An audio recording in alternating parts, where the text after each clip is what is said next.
피곤하지만 함께 묵상하면서 분주한 마음을 가라앉히고 예배를 준비하도록 하겠습니다. 주님께 예배 중간에 변수가 생기지 않도록 함께 기도해 주시고 이 예배가 온전히 주님께 드려질 수 있도록 해달라고 잠시 기도하는 시간을 갖도록 하겠습니다.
찬양하며 주님께 나아가도록 하겠습니다.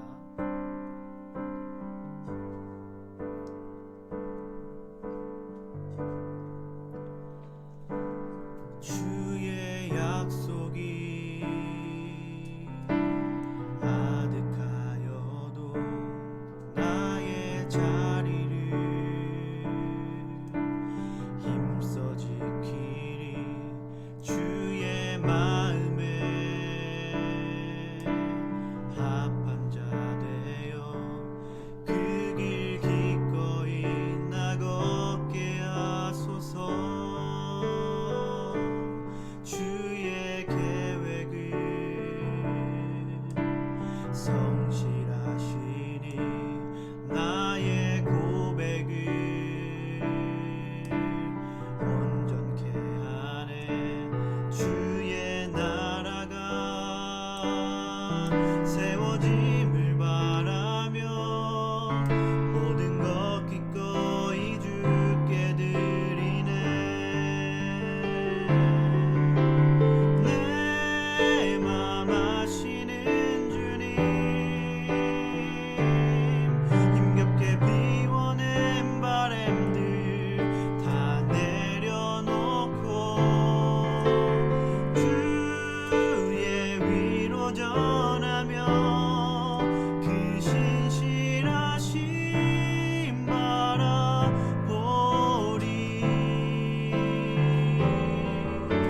주만 아는 자 되리. 주님의 일하심 비추는 그 통로 되어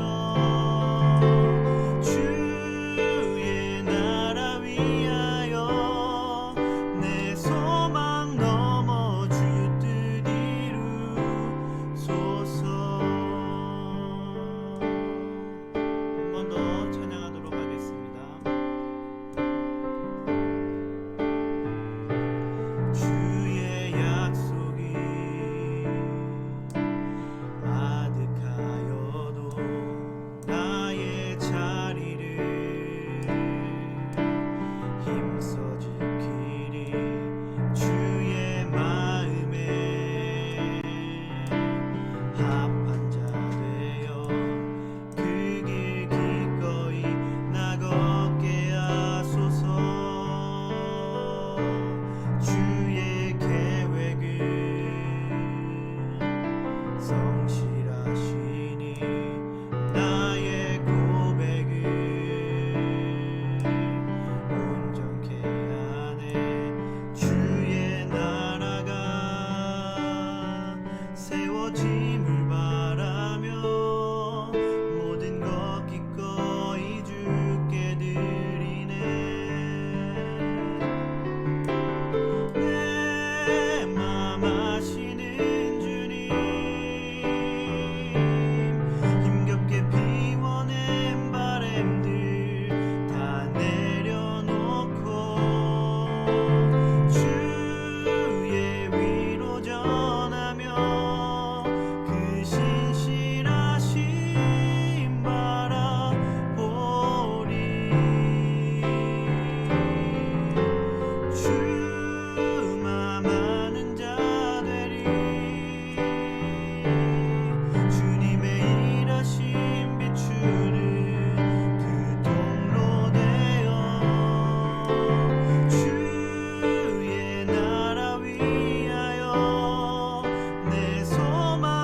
주심에 감사드립니다. 우리가 지금 한 시대가 또 새롭게 변화하는 그런 시기 가운데에 놓여 있습니다. 주님, 우리가 이 변화에 잘 적응하고 또 우리의 우선순위가 흔들리지 않고 굳건하게 서서 세상이 어떻게 변하든 변하지 않는 진리처럼 하나님을 향한 우리의 마음도 변하지 않도록 주님께서 이끌어 주시고 보호하여 주시옵소서. 오늘 저에게 들려주실 하나님의 말씀을 통해서 저희가 또 한 주간 살아갈 힘을 얻고 용기를 얻고 세상의 그리스도를 삶으로 전파하는 그런 참된 그리스도인이 될 수 있도록 하여 주시옵소서. 모든 시간을 주님께서 기뻐 받아주시기 원하오며 살아계신 하나님 예수 그리스도의 이름으로 기도드렸습니다. 아멘.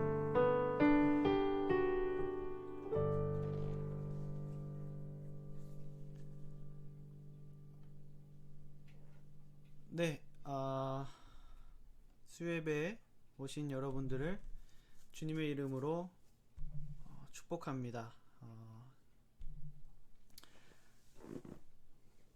새로운 예배 방식에 변수가 많은데 그 어떤 것도 저희의 예배를 방해할 수 없고 방해하지 않도록 주님께서 지켜주시리라 믿습니다. 먼저 하나님의 말씀부터 함께 나누도록 하겠습니다. 오늘 설교의 제목은 바로 오늘 설교 제목은 New Normal Life입니다. New Normal Life. 요즘 뉴스나 인터넷을 보면 나오는 그러한 자주 그래도 생소하지 않게 볼 수 있는 그런 New Normal이라는 단어인데요. 오늘 설교의 제목은 New Normal Life로 잡았습니다. 그리고 오늘 본문은 사무엘상 20장 33절에서 34절 말씀입니다. 사무엘상 20장 33절에서 34절 말씀입니다. 두 절밖에 안 되니까요. 저를 따라서 천천히 함께 소리내어서 읽어보도록 하겠습니다. 사무엘상 20장 33절에서 34절 말씀입니다. 함께 읽도록 하겠습니다. 사울이 요나단에게 단창을 던져 죽이려 한지라 요나단이 그의 아버지가 다윗을 죽이기로 결심한 줄 알고 심히 노하여 식탁에서 떠나고 그 달의 둘째 날에는 먹지 아니하였으니 이는 그의 아버지가 다윗을 욕되게 하였으므로 다윗을 위하여 슬퍼함이었더라. 아멘. 오늘 설교의 제목은 바로 New Normal Life입니다. New Normal Life. 들어본 사람도 있고 생소하게 처음 들어보신 분들도 있을 텐데 New Normal Life가 뭐냐면 New Normal Life를 인터넷에 치시면 이렇게 나옵니다. 경제 용어고요. 시대 변화에 따라 새롭게 떠오르는 기준 또는 표준입니다. 저희가 지금 코로나 바이러스 때문에 이제 재택근무나 원격 수업, 학교를 가지 않고 집에서 원격으로 수업받고 출석 체크하는 그런 시기가 생각보다 빨리 도래했다. 우리가 이 시기에 적응을 해야 된다라고 이제 전문가들이 말하고 있는데 뉴스나 아니면 TV 프로그램을 틀어보면 이 단어를 사용하면서 그렇게 이야기를 하고 있는데 쉽게 얘기하면 이런 거예요. 시대가 변하면 평범함의 기준도 변합니다. 옛날 같은 경우는 말을 타고 마을을 이동하거나 다니는 것이 평범했던 거죠. 물론 아무나 할 수 없었지만 그래도 그게 이상한 건 아니었어요. 그런데 지금 이 시대에 도로 위에 말을 타고 누가 다닌다면 모두가 평범하지 않게 보겠죠. 지금 시대는 자동차가 도로 위에 있는 것이 그 어떤 사람들 눈에 거슬리지 않는 그러한 평범한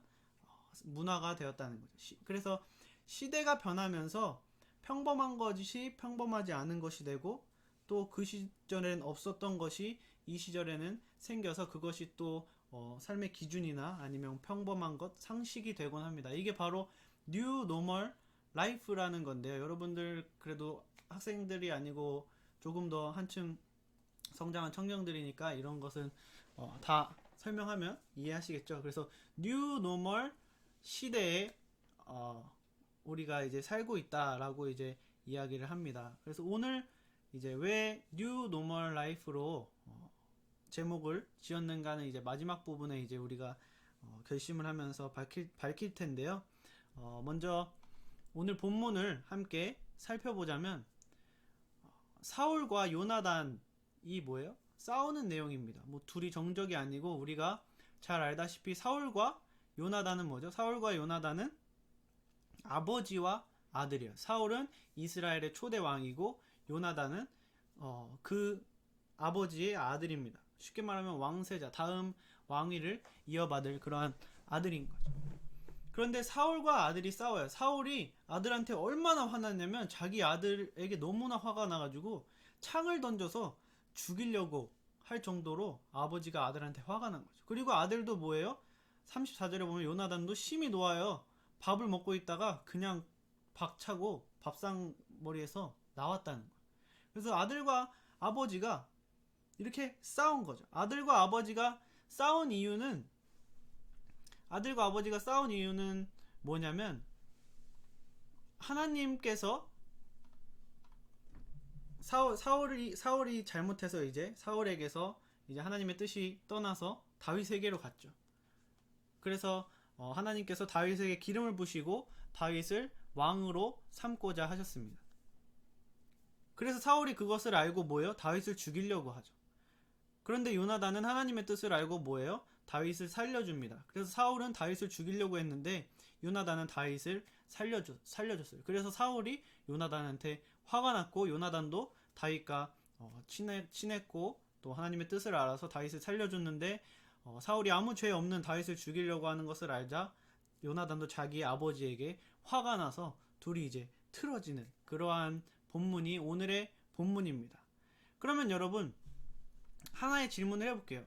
사울과 요나단이 한 행동 중에 둘이 싸웠는데 잘못을 따지자면 누가 잘못했을까요? 하나님의 말씀을 어긴 사울이 당연히 잘못했고 요나단이 하나님의 말씀을 따르는 요나단이 당연히 잘했고 맞겠죠. 그거는 뭐 말하지 않아도 주일학교 학생들도 다 알 수 있어요. 그쵸? 요나단은 다윗에게 이렇게 얘기해요. 너는 이스라엘 왕이 되고 나는 네 다음이 될 것을 내 아버지 사울도 안다 하니라. 요나단과 사울은 다윗이 왕이 될 것을 알고 있었어요. 그러한 상황에서 이제 사울은 다윗을 죽이려고 했고 요나단은 다윗을 살리려고 해서 이제 싸운 거죠. 그 상황에서는 당연히 요나단의 말이 맞죠. 그쵸? 누가 봐도. 그러면 한 가지 질문을 더 해보도록 하겠습니다. 뭐냐면 요나단과 사울 중에 누가 상식적인 사람인 것인가 라는 거죠. 누가 상식적인 사람이고 누가 보통 사람인가. 여러분 맞고 틀리고 당연히 하나님의 뜻을 따르는 사람이 맞죠. 그런데 뭐예요? 여러분이 만약에 사울이라면 여러분이 요나단이라면 어떤 선택을 했을 거냐는 거죠. 여러분이 사울이고 여러분이 요나단이라면 어떤 선택을 했을까? 여러분 사울이 다시 한번 우리가 현실적으로 한번 봅시다. 사울이 자기의 왕권을 지키고자 정적을 죽이는 행위, 그것이 비상식적인 행동인가요? 몰상식한 행동인가요? 자기의 왕권을 위협하는 정적을 죽이려고 하는 것이 상식적이지 않은 행동인가요? 그러면 이렇게 바꿔 얘기해 봅시다. 요나단이 자기 친구가 자기가 왕세자인데 자기 친구가 왕이 될 거래요. 그래서 그래 네가 왕 해라. 나 너 친하니까 난 너 너무 사랑하니까 네가 왕을 해서 나를 잘 다스리고 나는 네 뒤에서 같이 도와줄게. 이렇게 하는 것이 여러분 상식적일까요? 여러분이 요나단이라면 여러분이 머릿속에서 가장 친한 친구를 떠올려 보세요 라고 했을 때 가장 먼저 떠오르는 그 친구나 그 사람에게 여러분의 왕권을 물려줄 수 있었을까요? 여러분 그렇다면 요나단은 어떻게 자기가 물려받아야 될 그 왕권을 다윗에게 넘겨줄 수 있었을까요? 요나단이 철딱서니가 없어가지고 그때는 어렸으니까 그냥 사춘기라서 아버지 말 무시하고 친구들이랑 같이 아 그래 우리가 짱이야 이러고 그렇게 철딱서니 없어서 없을 때여가지고 요나단이 이런 짓을 한 걸까요? 성경은 분명하게 말합니다. 20장 14, 15, 16절에서 이렇게 얘기해요. 요나단이 다윗에게 하는 거예요. 너는 내가 사는 날 동안에 여호와 하나님의 인자하심을 나한테 베풀어서 나를 죽지 않게 해라 라고 요나단이 다윗에게 부탁해요. 왜냐하면 요나단은 하나님이 다윗을 세우신 것을 알았기 때문에. 그래서 요나단은 또 이렇게 얘기합니다. 여호와께서 너 다윗의 대적들을 지면에서 다 끊어버리신 때에도 너는 내 인자함을 내 집에서 영원히 끊어버리지 말라. 하나님이 너의 모든 대적을 다 끊어버려서 없애버려 주셔도 너는 나와 나의 자손 나의 가문들을 영원히 끊어버리면 안 된다라고 다윗에게 부탁하는 거예요. 언약을 하는 거죠. 그리고 16절에 이렇게 얘기합니다. 이에 요나단이 다윗의 집과 언약하기를 여호와는 다윗의 대적들을 치실지어다 라고 얘기해요. 여호와께서는 다윗의 대적들을 치실지어다. 이 번역은 잘못된 번역이에요. 히브리어 원문을 보면은 치실지어다라는 동사가 있는데 이 동사는 원래 치실지어다는 나카라는 동사인데 성경에는 비케쉬라는 동사가 써 있어요. 비케쉬는 뭐냐면 찾다라는 뜻이에요. 치다라는 뜻이 아니고 찾다라는 거예요. 어떤 거에 대해서 찾는 거, 원래 내 거였던 거를 되찾다라는 뜻이죠. 이것을 히브리어를 직역하면 뭐냐면 여호와께서 다윗의 대적들에게 찾아주실 것이다 라는 거예요. 이게 뭔 말이냐면 앞에 거랑 연관되면 이제 이해가 되죠. 다윗의 대적들을 다 치셔서 뭐예요? 다윗을 승리하게 만들어주세요. 그런데 요나단이 얘기하는 거예요. 네가 만약에 나의 가문에 대한 언약을 끊고 나의 가문을 몰락시키거나 처단을 하면 너가 대적들로부터 뺏은 것을 하나님께서 대적들에게 다시 찾아줄 거야 라는 거예요. 저주의 구문인 거죠.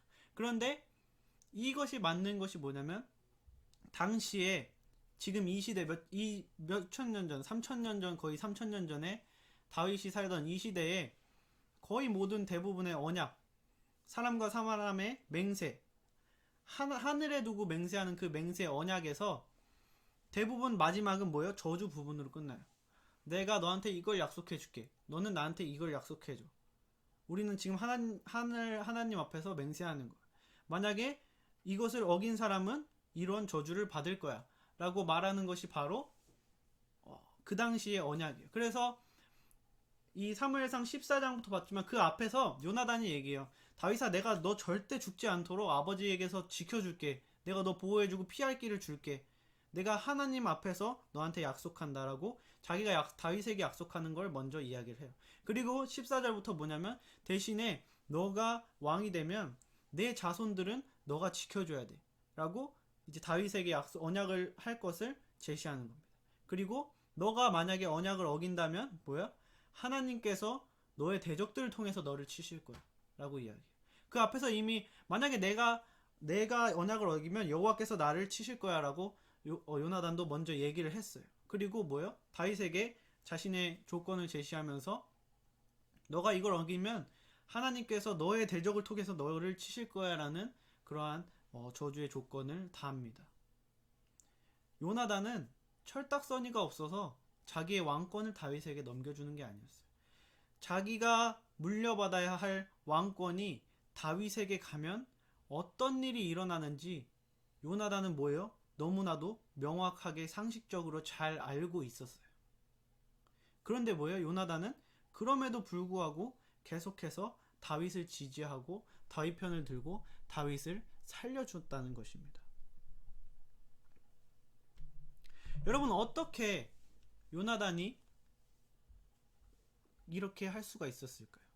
어떻게 요나단은 이렇게 할 수 있었을까요? 사무엘상 20장 13절에서 그 이전 절에서 요나단이 이렇게 얘기해요. 만일 내 아버지께서 너를 해치려 하는데도 내가 이 일을 내게 알려주어 너를 보내어 평안히 가게 하지 않으면 뭐요? 내가 너를 살할 수 있게끔 만들지 않으면 이런 거예요. 그러면 여호와께서 나 요나단에게 벌을 내리시고 또 내리시기를 원한다. 내가 너 구해주지 않으면 하나님이 나를 벌할 거야. 자기도 맹세에 대한 저주를 포함을 하죠. 그러면서 뭐라고 얘기하냐면 여호와께서 내 아버지와 함께 하신 것 같이 너와 함께 하시기를 원하노니 라는 거예요. 이것을 히브리어를 직역하면 더 정확히 딱 얘기하면 여호와께서 내 아버지와 함께 하신 것 같이는 과거형이에요. 여호와께서 내 아버지와 함께 하셨었던 것 같이. 이건 뭐냐면 옛날에는 함께 하셨었지만 뭐예요? 지금은 함께 하지 않는다는 거예요. 그것을 요나단도 안다는 거죠. 그리고 그 뒤에 뭐예요? 너와 함께 하시기를 원하노라 라고 말했는데 뭐예요? 다윗 너와 이제부터 계속해서 이제 하나님께서 함께 하실 거야 라는 얘기. 하나님은 옛날에 우리 아빠와 함께 하셨지만 그렇게 함께 하셨던 것처럼 앞으로 너와 함께 하실 걸 나는 알아라는 거야. 요나단은 하나님의 뜻을 너무나도 분명하게 알았고 그 뜻에 너무나도 분명하게 순종을 했어요. 그런데 그 순종한 게 그냥 적당히 순종한 게 아니에요. 자기 전부를 드리면서 순종을 해요. 그런데 그것을 순종할 때 요나단도 분명히 두려움이 있었기 때문에 뭐예요? 아까처럼 대신에 네가 왕이 되면 나와 그리고 내 자손들, 내 아들, 딸들, 내 처자식들 너가 보호해주고 지켜줘야 된다 라고 뭐예요? 언약을 하면서 신신당부를 하는 거예요. 저주까지 조건적인 저주까지 하면서. 이것이 쉬웠냐는 말이죠. 우리가 오늘 설교 제목을 한번 다시 떠올려 봅시다. New Normal Life예요. New Normal의 삶을 사는 거죠. 우리가 지금까지 뭐 예수님을 알기 전에 아니면 내가 살아왔던 삶을 돌아봤을 때 뭐예요? 우리는 상식적으로 누구나도 거의 다가 상식적으로 살아왔을 거예요. 남들이 이렇게 사는 게 당연하다고 말하는 그 삶을 살아왔고 그리고 그들과 비슷하게 사는 거죠. 그런데 그 삶에서 우리가 변화의 시기에 예수 그리스도를 만나고 딱 변화가 되었다면 우리는 이 세상과 함께했던 그 노멀한 삶에서 그것이 이제 노멀하지 않게 되고 예수 그리스도를 통해서 뭐예요? 뉴 노멀한 시대, 그 삶을 살아야 되는 곳에 우리는 놓여지게 되는 거예요. 이쪽에서 이쪽으로 옮겨지게 된다는 거죠. 그럼 뭐예요? 우리는 이것이 상식이 되면 안 되는 거예요. 이 사람들이 비상식적이다 라고 말하는 것이 우리는 뭐예요? 상식이 돼야 되는 거고 뭐예요? 옛날에 상식적이었던 것이 지금 우리에게는 비상식적이 되어야 한다는 거예요. 그것이 바로 뉴 노멀 라이프를 살아야 하는 우리 그리스도인들의 삶이라는 거예요. 구체적으로 예를 들어봅시다. 사울과 요나단이 있어요.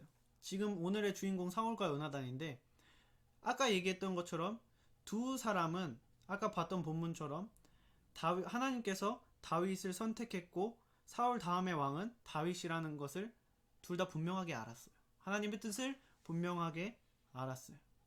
그런데 뭐예요? 사울은 하나님의 뜻을 거부했고 요나단은 하나님의 뜻을 온전히 수행했습니다. 사울이 하나님의 뜻을 완전히 거부했잖아요. 다윗을 죽이려고. 그런데 이 완전한 거부로 올 때까지 과정이 있어요. 사무엘상 1장부터 보면 사울이 맨 처음에 왕이 됐을 때는 굉장히 겸손했고 제가 어떻게 이 나라를 이끕니까? 하나님께서 이끌어 오셨던 이 나라를 제가 어떻게 이끕니까? 하고 숨어있던 그런 소심한 사람이었어요. 그런데 어느 순간에는 뭐예요? 하나님의 뜻을 거부하고 하나님이 찍은 사람을 죽이려고 눈 씻고 찾아다니는 사람이 되었던 거죠. 근데 하루아침에 이 사람이 이렇게 되는 게 아니고 과정이 있다는 거예요. 과정이. 다시 한번 말하지만 사람이 이러한 사람이라는 결과물이 나오기까지는 언제나 과정이 있어요.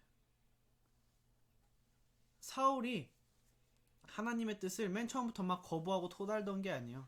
사울은 거의 대부분의 하나님의 뜻을 지켰어요. 전쟁을 나가기 전에 제사를 드렸고 그리고 하나님이 여길 치라고 하면 거기 가서 거길 쳤고 하나님께 그리고 이긴 다음에 감사 제사를 드렸고 하나님이 하라고 시킨 것에 거의 대부분을 했어요. 근데 문제는 뭐냐면 거의 대부분을 했다는 거예요.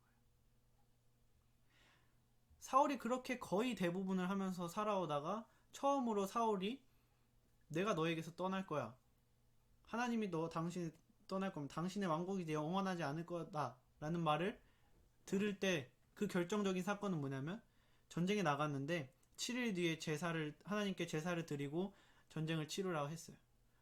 7일 뒤에 사무엘이 온다 했어요. 그런데 7일이 지났는데 사무엘이 안 옵니다. 계속 안 와요. 전쟁은 해야 되겠고 적군은 저기 있는데. 그래서 뭐예요? 사울이 자기가 그냥 하나님께 제사를 드려버립니다. 자기가 제사를 드릴 권한이 없는데 자기가 그냥 하나님께 제사를 드려요. 제사가 끝나니까 사무엘이 왔습니다. 사무엘이 사울에게 물어보죠. 당신 왜 나를 기다리지 않고 제사를 했습니까? 사울이 뭐라고 합니까? 지금 적군이 지금 저 코앞에 있고 지금 상황이 긴급해서, 그리고 당신이 7일 만에 온다고 했는데 지금 7일 넘지 않았냐, 지금 당신이 먼저 어기지 않았냐, 이러한 막 복잡한 상황들 때문에 결국에 내가 이렇게 하나님께 제사 드렸다. 어차피 제사 드리면 된 거 아니냐. 하나님 기쁘게 하시면 된 거고 기뻐 받았고 우리가 이제 전쟁 나가서 이기면 되는 거 아니냐. 뭐 누가 들으면 뭔 상관이냐. 이런 식으로 나오는 거예요. 그래서 그때 결정적으로 사울이 뭐예요? 하나님께 버림받는 결정적인 계기가 됩니다. 그런데 그때 딱 버리지 않으세요. 하나님은 항상 돌아오기를 기다리시고 회개하기를 기다리신다는 거예요. 그런데 그 다음에 결국에는 하나님께서 기회를 한 번 더 주십니다. 사울에게 너가 저기 너의 적국에 가서 그들을 한 명도 빼놓지 말고 그리고 그들이 가진 뭐 짐승들 다 빼놓지 말고 다 그냥 다 쓸어버려라 라고 하나님께서 명령을 하셨어요. 그래서 사울이 전쟁에 출전해서 가서 전쟁을 합니다. 그런데 뭐예요? 다 쓸어버리지 않고 몇 명은 살려주고 또 뭐예요? 좋은 가축 몇 개는 죽이지 않고 뒤로 빼는 거예요. 사무엘이 와서 묻습니다. 얘네 왜 빼놨고 얘 왜 살려놨습니까? 이게 다 사정이 있고요. 얘네는 제가 이렇게 죽일라 했는데 얘네 상태가 너무 좋아서 하나님께 드리는 게 좋을 것 같아서 얘네 제가 살려놨습니다. 이거 얘네 하나님께 드리면 하나님께서 좋아하실 거예요. 라고 이야기를 하는 거예요. 뭐예요? 자기가 생각한 자기 생각을 대고 자기 의의를 대고 핑계를 대고 변명을 하고 그렇죠? 그래서 결국에는 그렇게 하나 두 개씩 하나님 거 빼먹고 세 개 네 개 빼먹다가 결국에는 뭐예요? 하나님의 뜻을 완전히 거부하는 사람이 되게 되는 거예요. 여러분, 사람은요 하루아침에 하나님을 저버리지 않습니다. 내가 하나님을 믿었던 열심히 있던 사람이었잖아요. 그러면 내가 가장 열심히 있었던 때를 떠올려 보세요. 그리고 지금 나를 보세요. 그럼 내가 지금 사울처럼 이렇게 지금 이쪽으로 가서 파멸의 길로 가고 있는 중인가? 아니면 뭐야? 제가 그래도 나는 지금 그때 그거를 그래도 지키고 있는 중인가? 아니면 거기서 그래도 나의 믿음 생활이 조금 더 나아졌는가? 한번 자기 자신을 돌아보는 시간을 갖기 원합니다. 여러분, 우리가 하나님을 섬기는 사람으로서 11조를 하고 주일에 예배를 드리고 당연히 해야 하는 것들이 있어요. 여러분, 근데 내가 마음이 기쁠 때, 슬프지 않고 내가 잘 되고 있을 때, 그리고 내 재정이 넘쳐날 때, 나에게서 뭐 한두 푼 나가도 상관없을 때 내가 헌금하고 내가 누구를 섬기고 내가 주일날 뭘 내려놓고 나가고 그렇게 하는 것은 냉정하게 말하면 누구나 할 수 있어요. 믿지 않는 사람들도 자기가 여유 있으면 기부합니다. 그렇죠? 자기가 여유 있으면 못 사는 사람들을 위해서 기부해요. 뭐 가서 자원봉사합니다. 그런데 그리스도인들과 평범한 삶을 사는 세상 사람들은 언제 구분이 되냐면 내가 힘들고 어렵고 지칠 때 또 그렇게 하나님께 하느냐에서 구분이 되는 거예요. 세상 사람들도 기부합니다. 넉넉할 때 헌금하는 거 똑같아요. 세상 사람들도 자원봉사해요. 우리가 여유 있을 때 교회에 섬기고 교회 일 많이 하는 거 똑같아요. 그런데 내가 넉넉하지 않고 내가 여유가 없고 삶에 지쳐서 치여서 살 때 또 그렇게 할 수 있는가? 라고 물어봤을 때 거기서 뭐예요? 세상 사람과 그리스도인이 갈린다는 거예요. 사울이 넉넉하지 않을 때 민심이 다윗에게로 갔고 하나님도 다윗에게로 갔을 때 그때는 그동안 60%, 70%, 80%라도 따르던 하나님의 그 뜻은 없어지는 거예요. 그냥 다윗을 죽이고자 하는 거예요. 요나단도 민심이 자기 아버지에서 다윗에게로 갔을 때, 그리고 하나님의 뜻이 자기가 왕이 되는 게 아니고 다윗이 왕이 되는 것일 때, 그리고 다윗이 왕이 되면 당연히 정치적 위협이 되는 사울의 왕조를 죽이는 게 보편적인 상식이었겠죠. 그럴 때 요나단은 뭐예요? 다윗을 선택한 거라. 여러분, 제가 신학교 다닐 때 교수님이 저한테 하셨던 말씀이 있어요. 하나님께서는 우리에게 늘 십자가를 365일 24시간 십자가를 지라고 하지 않으신다는 거예요. 그렇죠?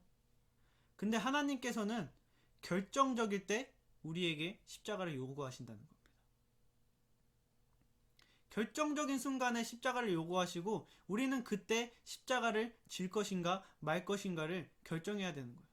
여러분 생각해보세요. 예수님을 믿으면 1년 365일 24시간 여러분이 예수님 때문에 핍박을 받고 예수님 때문에 고난을 당하고 먹지 못하고 그러고 삽니까? 아니에요. 우리는 대부분의 시간 뭐예요? 그냥 다른 사람들이랑 똑같이 평범하게 살아요.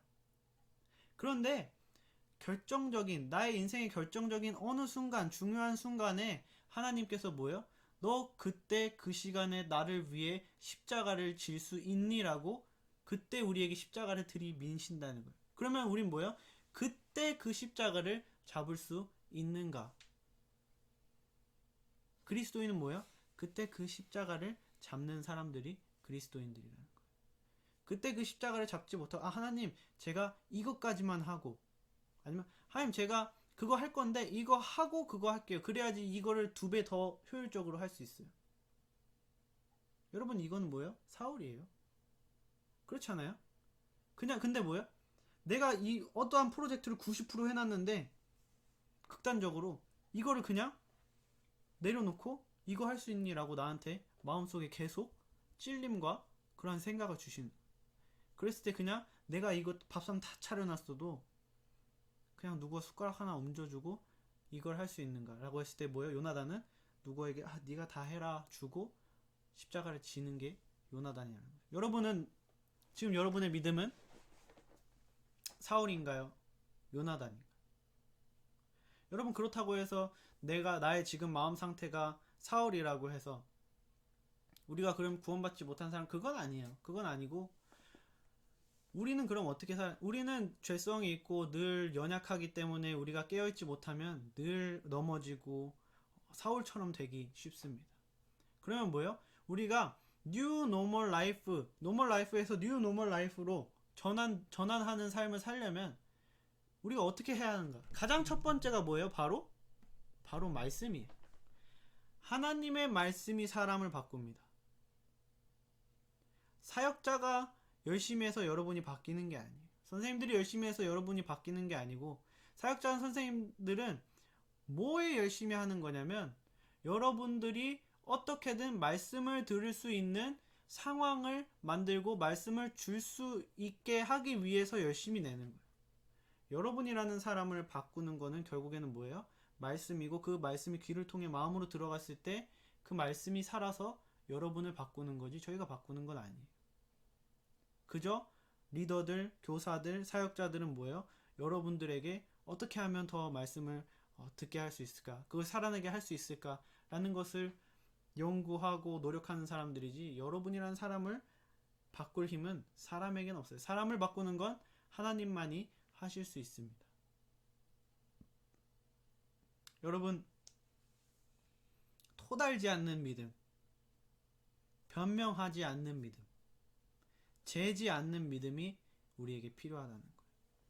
그리고 우리가 말씀을 받아들이고 우리가 주님 제가 그거 까먹고 지금 결국에는 노멀한 삶으로 돌아와서 남들이랑 똑같이 살았는데 다시 주님 바라보며 살기 원합니다. 마음의 결정을 하고 기도를 했으면 온전한 순종을 하는 거예요. 여러분 그럼 온전한 순종은, 그리고 주님께서 내미시는 십자가는 뭐예요? 이쪽에서 사는 사람들은 그걸 뭐라고요? 비상식적인 행동이라고 말하는 거죠. 그게 바로 십자가라는 거예요. 비상식적인 행동. 이 노멀한 삶을 사는 사람들이 비상식적인 행동이라고 말하는 것, 그것이 바로 십자가라는 겁니다. 근데 그 행동이 이쪽으로 오면 당연한 행동, 당연히 해야 되는 행동, 보통의 행동, 상식적인 행동이 되는 거예요. 여러분, 주위에서 이야기를 하는데 여러분 주위 사람들이 왜 중요한지 아시나요? 세상 모든 사람들이 이렇게 사는 게 아니라고 해도 내 주위에 있는 3, 4명의 사람들, 나는 평소에 이 3, 4명, 5명의 사람들밖에 안 만나요. 그런데 이 사람들이 그렇게 사는 게 맞다라고 하면 뭐예요? 나는 그렇게 살 수 있는 용기가 생기고 그렇게 살 수 있는 힘이 생깁니다. 근데 세상 모든 사람들이 그렇게 사는 게 맞다고 해도 내 주변 사람들이 그렇게 사는 게 아니라고 한다면 그렇게 살지 못하게 돼요. 그게 사람이에요. 그래서 성경에서 합당한 사람을 주위에 두라고 하는 거예요. 믿음에 합당한 사람들을 주위에 두어라 라고 말하는 것이 바로 그 이유 때문이에요. 수많은 사람들이 아니라고 해도 내 주위에 있는 사람들은 그게 맞아, 그렇게 사는 게 당연하지 라고 하고 용기를 주고 위로해주면 그렇게 살 수 있는 거예요. 그런데 수많은 사람들이 당연히 그게 맞다고 하는데 주위에서 너 왜 그렇게 살아, 그런 식으로 하면 뭐예요? 나는 살기 힘든 거예요. 그렇기 때문에 여러분, 말씀과 기도로 재지 않는 반쪽짜리 순종이 아니라 온전한 순종을 하려고 하는 그 마음을 가지는 게 제일 중요해요. 그리고 두 번째는 뭐냐면 여러분 주위에 뭐예요? 믿음의 사람으로 가득 채우는 것이 중요하다는 거예요. 믿음의 사람들로 가득 찬 사람이 뭐예요? 하나님의 뜻을 더욱더 살아낼 수 있는 사람이 된다는 것입니다. 그래서 말씀을 한번 정리를 해보도록 하겠습니다. 여러분, 지금 이 방송을 보고 있는 우리 모두는 맞고 틀림을 얘기한다면 요나단이 맞고 사울이 틀렸다는 것을 다 알고 있어요. 그렇다고 해서 우리 모두가 요나단의 삶을 살고 요나단처럼 살려고 살아가고 있지는 않다는 것입니다. 적어도 지금까지는요. 그렇지 않습니까? 그렇게 살고 있는 사람도 분명히 있을 거예요. 그 사람들은 억울해하지 않아요. 왜냐하면 진짜 그렇게 살아가는 사람들은 뭐예요? 내가 그렇게 살지 못하는 부분이 반드시 있기 때문에 그것이 생각나고 다시 정신 차리고 또 이 부분은 하나님께 맞춰서 나가야지 라고 하기 때문이에요. 그렇기 때문에 이 말씀이 우리 모두에게 적용될 수 있는 말씀이에요. 여러분, 그렇다면 우리가 지금 할 것은 무엇입니까? 첫 번째는 회개예요. 내가 어떤 부분에서 하나님께 8, 90%만 순종하고 10%는 순종하지 않았는가? 그것이 11조인가? 내가 넉넉할 때만 11조하고 여유가 없을 때는 하나님 아시죠? 내가 여유 있을 때만 주일날 교회 가고 여유 없을 때는 하나님 아시죠? 내가 여유 있을 때만 교사나 성가대나 식사나 하여튼 그것을 교회 섬김하고 여유 없을 때는 하나님 아시죠? 이러지는 않았다는 거죠. 동일한 사람이 돼야 돼. 언제나 동일하신 주처럼 언제나 동일한 사람이 우리가 되어야 한다는 것입니다. 그래서 말씀에 변명하지 말고 그렇게 말했으면 그냥 생각하지 마세요. 생각하면 뭐예요? 우리가 생각하면 생각하고 다른 길을 찾으면 찾을수록 뭐예요? 자기 합리화로 하게 돼 있어요. 그러면 자기 합리화가 되고 자기 최면이 된 순간 사울처럼 돼버리는 거예요. 우리가 말씀을 듣고 여러분, 우리가 지금 이 영상을 통해서 제 입에선 한 가지 말이 나가지만 이 한 가지 말이 여러분 한 사람 한 사람에게 모두 다르게 꽂힐 거예요. 그리고 모두 다른 것이 생각나고 자기가 변화될 다른 것들이 생각나겠죠.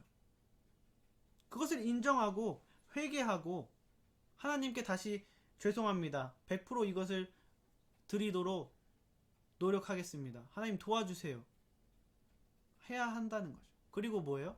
내 주위에 그런 말을 하는 사람들을 두는 거. 그럼 뭐예요? 청년부 공동체예요. 그것이 바로 청년부 공동체죠. 그럼 뭐예요? 내 주변에 같이 이렇게 하는 애들은 이렇게 하는데 난 이렇게 해서 조금 불안해 이러면 그래도 그게 맞잖아. 우리 다 같이 그래도 그렇게 살려고 하자. 이거랑 난 이렇게 살고 있는데 이게 맞는 것 같아 라고 했을 때 주변에서 안 믿는 친구들이 그게 뭐야 라고 했을 때 마음가짐이라. 여러분도 다를 것 같다는 것을 듣기만 해도 느끼잖아요. 그쵸? 그렇기 때문에 우리가 뭐예요? 첫째로 말씀을 듣는 것, 그리고 둘째는 그 말씀에 변명하지 않고 하나님께 뭐예요? 작정하고 기도하는 것, 그리고 하나님의 도우심을 바라는 것. 세 번째는 뭐예요? 내 주위에 내가 그것을 할 수 있도록 다윗과 같은 친구, 다윗이라면 요나단과 같은 친구들을 주위에 두는 것. 그것이 바로 우리가 뉴 노멀 라이프를 살 수 있는, 이 노멀 라이프에서 뉴 노멀 라이프를 살 수 있는 그러한 방법이라는 것입니다. 그래서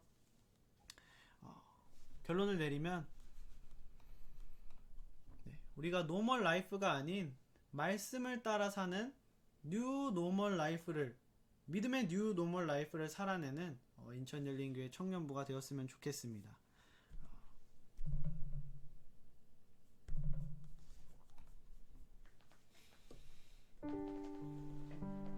그래서 함께 잠시 반주가 울려 퍼질 동안 오늘 들은 말씀을 놓고 기도하기 원합니다. 주님, 제가 노멀 라이프의 그룹에서 살면서 무뎌지고 넘어져 있고, 근데 내가 무뎌지고 넘어진 것을 눈치채고 못하고 있었음을 고백하고 회개합니다. 그리고 주님께서 오늘 말씀을 통해서 내 마음과 생각 속에 고치라고 떠올려 주신 그 부분을 제가 고치기 원합니다. 그런데 고치기 당연히 쉽지 않을 거예요. 저의 힘으로는 또 고칠 수가 없습니다. 그러니까 주님께서 도와주시고 고칠 수 있는 상황을 주시고 환경을 주시고, 그리고 제가 그 상황과 환경 속에서 고칠 수 있는 용기를 주세요. 그리고 그렇게 그런 삶을 살아갈 수 있는 공동체를 주시고, 그 공동체를 더 사랑하게 해주시고, 그 공동체가 더 가까워지게 해주세요 라고 오늘 들은 말씀을 놓고 함께 기도하는 시간을 갖도록 하겠습니다. 잠시 반주를 들으면서 묵상하면서 기도하시면 좋겠습니다. 함께 기도하겠습니다.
살아계신 하나님 아버지, 오늘 사울과 요나단에 대한 이야기를 들었습니다. 둘이 알고 있는 것과 둘이 생각하고 있는 것은 같지만 둘이 살아가는 삶은 다르다는 것을 우리가 살펴보았습니다. 그리고 사울이 그런 사람이 되기까지는 하루아침에 된 것이 아니고 점점점 그도 모르게 침식되어 갔다는 것도 우리가 살펴보았습니다. 주님, 제가 점점 침식되어 가고 있었다면 다시 정신 차리고 회개하고 주님께 돌아올 수 있도록 하여 주시옵소서. 또한 주님, 제가 날로 성화하고 성장하고 있었다면 저의 부족한 부분을 또 주님 앞에 내려놓고 다짐하는 시간이 되었기 원합니다. 우리가 언제나 어디서나 주님을 바라보고 남들이 아니라고 하는 그 십자가가 나의 앞에 왔을 때 주님께서 내 마음속에 그것을 지으라고 하는 그 마음의 동요를 주셨을 때 기꺼이 내가 상상할 수 없는 일을 이루어 가실 주님을 기대하면서 질 수 있는 우리 인천열린교회 청년부가 될 수 있도록 주님께서 도와주시옵소서. 귀한 주님의 뜻 알려주심에 감사드리고 그것을 결단하고 살아갈 마음을 얻게 해주심에 감사드립니다. 그것을 살아갈 수 있는 용기와 믿음과 힘까지 주실 줄 믿사오며, 그리고 그것을 살아내는 나의 모습도 기대하면서 살아계신 예수 그리스도의 이름으로 기도드렸습니다.